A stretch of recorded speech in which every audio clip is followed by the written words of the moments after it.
recently I came across a website called aquariumscience.org by someone named David Borgert, and it's quite good. I think if you haven't seen it before, you should really head over there and read some of his articles. They're very, very good. And yeah, I've been reading a few of them. One that I came across recently was about anoxic versus anaerobic filtration again. So, yeah, it really got me thinking. But, one of the things that he said too was that we shouldn't really stress out about, what we're doing in our aquariums. We shouldn't stress over it too much. We should just more enjoy our aquariums.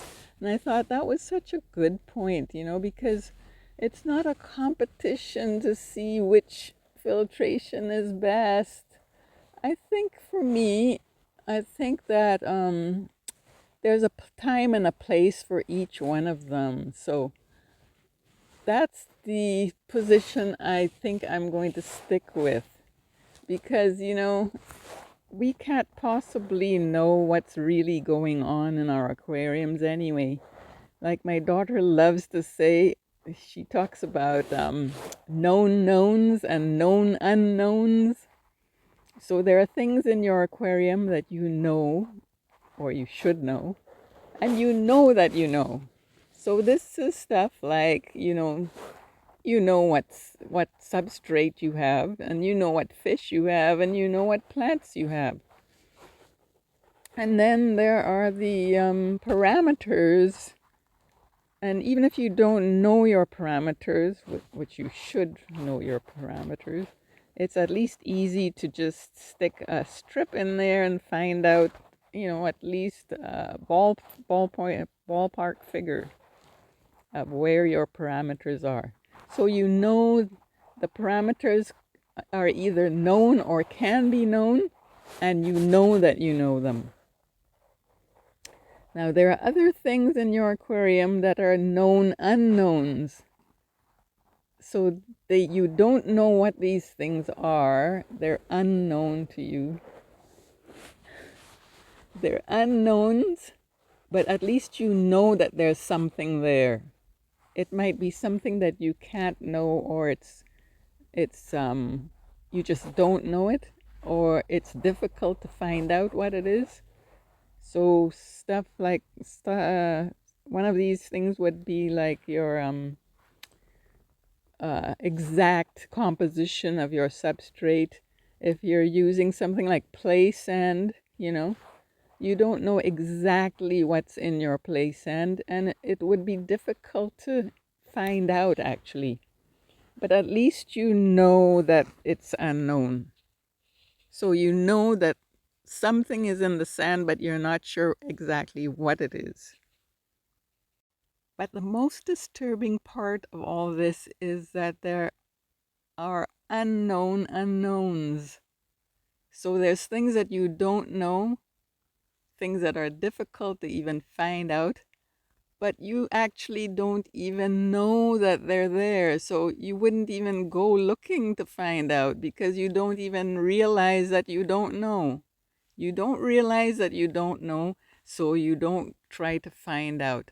And even if you tried, it would be difficult to find out anyway. So those are the things that we don't know. And I think this is what happens with anoxic and anaerobic filtration. We actually don't know what's going on. No matter what people say, we haven't done really scientific experiments to find out what these things are actually doing. We know they work, yes, but we don't know how they work. So the conclusion I'm coming to is that all filtrations are really good. I believe that they all work, but I don't know how they work, but I don't have to know how they work. So it's all right. So from now on, I'm going to just use the thing that's practical. So for me, I have to try to minimize my risk of leakage in this upper floor room that I'm in, because underneath is Mike's man cave, his den. I don't think he would like to have 50 gallons of water dripping down on him there. So I try not to do anything like canister filters or anything that can leak. I just make sure that everything is in the one box. So, the one box is the only place that there's any risk of leakage. That's why I keep all the filtration within the aquarium. Everything, there's no pumping water outside of the aquarium. So, I like Father Fish's method of filtration because I like plants, and I think his way is the most practical way for growing plants of every kind, not just the easy plants. I can grow difficult plants in his kind of aquarium. But if I had an aquarium, with, say, goldfish or something like this, they're going to eat plants anyway. So if I had goldfish, what I would do is I would keep them with just some Java ferns and some anubias. And they look quite nice too because they have the long pointy elements in the Java ferns, and then the anubias is a more rounded thing. So you get different types of plants, and they look nice together. If you have that kind of tank, a plenum would be wonderful, I think. I think next time I have a goldfish tank, I'm definitely going to try using a plenum with them because I think that's really good. So I'm going to, instead of stressing out about anoxic versus anaerobic, it's not a competition anyway. So I am just going to do what's practical for the situation that I want, depending on the stocking and the planting. Doesn't that make sense?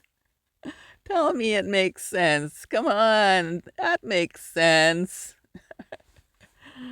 Oh, anyways, in this hobby, we can have lots of fun trying different things. So instead of stressing out about stuff, I'm just going to relax, like the man said. And yeah, just enjoy what I'm doing.